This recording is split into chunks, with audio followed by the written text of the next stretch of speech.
is dead. Friedrich Nietzsche, 1883. The quote is from Friedrich's book, Thus Spoke Zarathustra, but I don't want to get ahead of myself.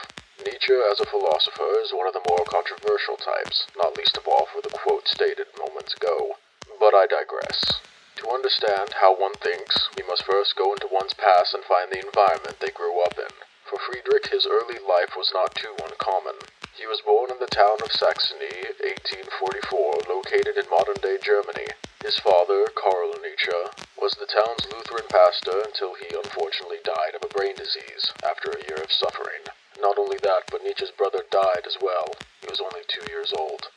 From an early age, Friedrich was exposed to the death and suffering. As a consequence, he matured quickly and became incredibly serious. In 1856, his sister, mother, and himself moved to Nuremberg, Germany. He moved into the house where he would become the Friedrich Nietzsche we know today, and the house still stands as a museum. Friedrich was an average student, never getting the best grades, but due to his late father's job, he was able to get a full scholarship to any college of his choice. He went to Bonn University and chose theology and philosophy, with the goal to follow in his father's footsteps and become a priest.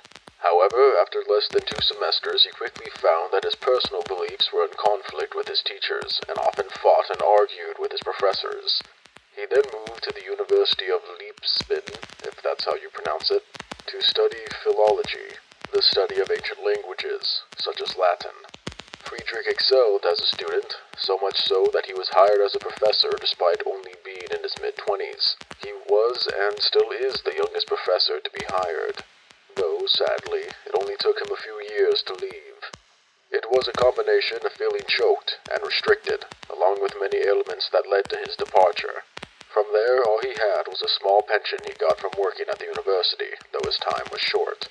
He moved around Europe, trying to find the best climate to settle down in on the account of his bad health. After some time, he spent most of his remaining sane years in the Swiss Alps. Due to his health, he was mostly bedridden, and only had enough energy to go on the occasional walk. With little else to do, he began to write books on his philosophy. These books consisted of Human All Too Human, The Gay Science, Thus Spoke Zarathustra, Beyond Good and Evil, and The Genealogy of Morals. One of the main objectives of his book was to find a new morality, a morality outside of God. Going back to the beginning, I can now give you the full quote, that being, God is dead, he remains dead, and we have killed him. How shall we comfort ourselves, the murderer of all murderers? What was holiest and mightiest of all of the world had yet owned, had bled to death by our knives. Nietzsche did not mean this to be a celebratory statement. Quite the opposite. It was an observation that there are many turning to rationalism and casting aside their blind devotion to the church. With less and less people following the church, more and more will abandon their morality and values. With the Christian faith collapsing, it means that everything built upon it will fail alongside it, thus falling into a cavern of meaningless nihilism. In the mountains, Nietzsche's life became increasingly isolated. His mental health began declining gradually and then suddenly. On one of his walks around the town of Turin, Italy in 1889, he witnessed a man flogging his horse. There he had a mental breakdown, throwing himself on the horse to protect it, crying out, "I understand you, I understand you." The next 2 days was spent lying upon a couch in a state of catatonia. An old friend by the name of Richard Wagner found him and took him to a mental hospital to hopefully find help. Not long after, he fell into a permanent catatonic state. He died in the year of 1900. There is no doubt his mental health was not the best, and the syphilis wasn't helping anything, though there are those that believe that the stress of trying to find morality outside of God and his early life were contributing factors to his mental downfall. I myself believe this. And with that, Nietzsche is dead. God, 1900. Now that you have an idea of this man's life, I can move on to his philosophy. But first I have a disclaimer. I have admittedly not read any of Nietzsche's books, so I will use articles and different videos to get an idea of Nietzsche's philosophy. I am still working my way through the Gulag Archipelago, and I plan on making a video on it in the future, but I will finish it soon so I can read some other works from actual philosophers. But I digress. One of Nietzsche's core pillars in his beliefs is that there is no absolute truth, that there is no universal truth. He believes that there is only interpretations in life. and trying to find any meaning or greater truth is misguided, and is the source of despair due to trying to find something that does not exist. So how are you to find some level of joy?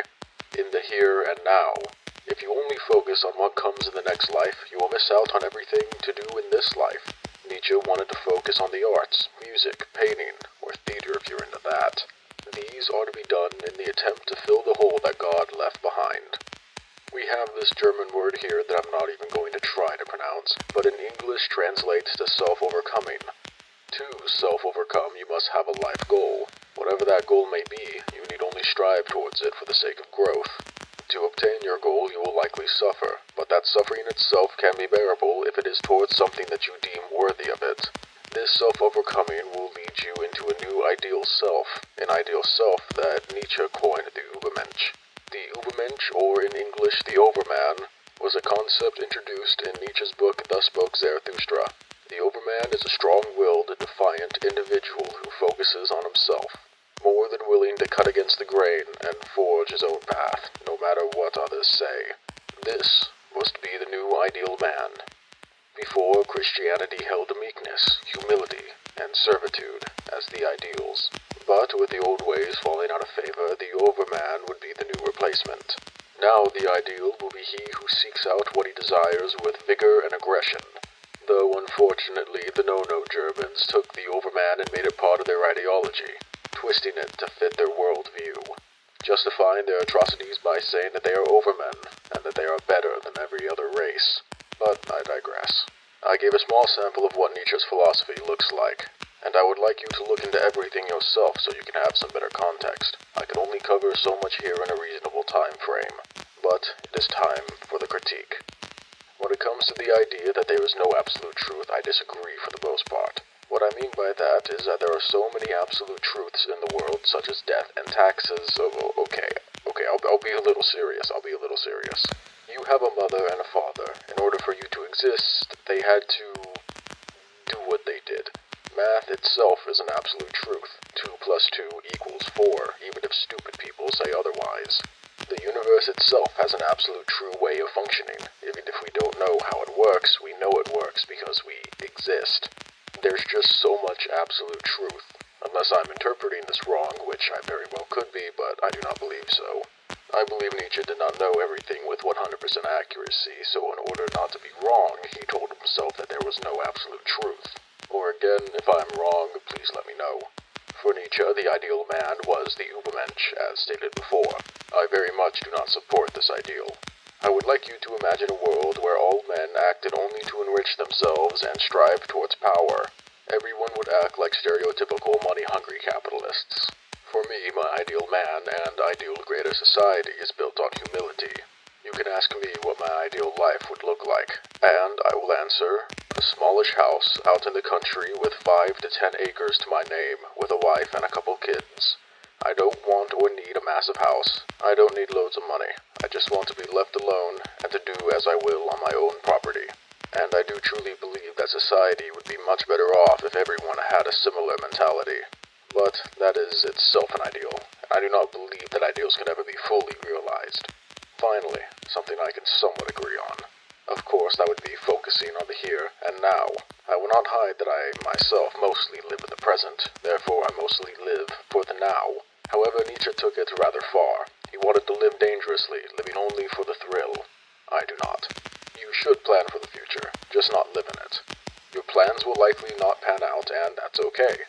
But if you have no plan, not expecting to make it till 25, you won't be able to live happily later on in your life when you get tired of the constant danger. And for the true final thing that I do 100% agree with. No drugs or alcohol. I like my pain raw. That is all.